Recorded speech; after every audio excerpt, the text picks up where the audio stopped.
আজ অনেকটা সময় পর আবারও ঠাকুর, মা, স্বামীজির কথা নিয়ে আপনাদের কাছে চলে এলাম। আজকের যে গল্পটা বলবো, গল্পটা কাশ্মীর উদ্যানের একদিনের একটা ঘটনার, যেদিন ঠাকুর নরেনকে তিরস্কার করেছিল, সেই গল্পটা আজকের বলবো আপনাদের কাছে। ঠাকুর তখন গলায় ক্যান্সার আক্রান্ত হয়ে কাশীপুর উদ্যানে আছেন। ঠাকুরের সেবকরাও ঠাকুরের সঙ্গে আছেন। তো একদিন নরেনের ইচ্ছা হলো নির্বিকল্প সমাধি লাভের।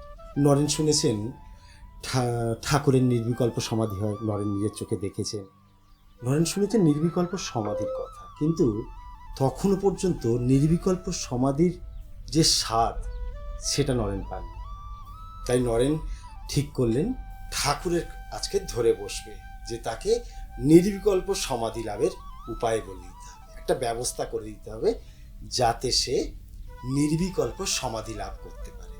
নরেনের যেই ভাবা সেই কাজ, গিয়ে ঠাকুরকে ধরে বসলেন যে মশাই, আমাকে একটা নির্বিকল্প সমাধির ব্যবস্থা করে দিন তো, আমিও নির্বিকল্প সমাধি লাভ করতে চাই, আপনি উপায় বলুন।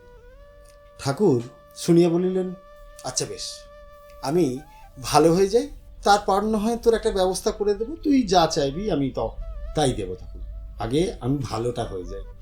নরেন শুনিয়া বলল, মশাই আপনি যদি না ভালো হন তখন আমার কি হবে? নরেন ঠাকুরকে বলছেন যে আপনি যদি না ভালো হন, আপনি তো বললেন যে আমি ভালো হয়ে গেলে তোর একটা ব্যবস্থা করে দেব, কিন্তু আপনি যদি না ভালো হন। ঠাকুর শুনিয়া অবাক হয়ে বলছেন, শালা বলে কি? তারপর ঠাকুর নরেনকে জিজ্ঞাসা করছেন, আচ্ছা বল তোর কি চাই? নরেন উত্তরে বলছেন, আমি সুখদেবের মতো 4-5 দিন ধরে নির্বিকল্প সমাধিতে থাকতে চাই, আর শুধুমাত্র দেহ রক্ষার জন্য ওই 5 থেকে 10 মিনিট নিচে আসবো, আবার সমাধিতে চলে যাব।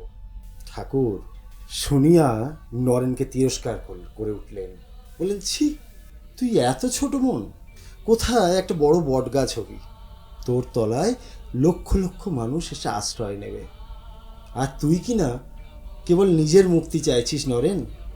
এই আমি দেখ না, সব ভালোবাসি, মাছ যখন খাবো, মাছের ভাজাও খাবো, মাছের ঝোলেও খাবো, মাছের অম্বলেও খাবো, তাকে নির্বিকল্প সমাধির মাধ্যমে নির্গুণ ব্রহ্মকে যেমন উপলব্ধি করি, আবার তার মূর্তির মধ্যে দিয়েও তার সাথে সম্বন্ধ বোধ করি। তুইও ঠিক তাই কর, তোর মধ্যে জ্ঞান আর ভক্তি এই দুই হোক।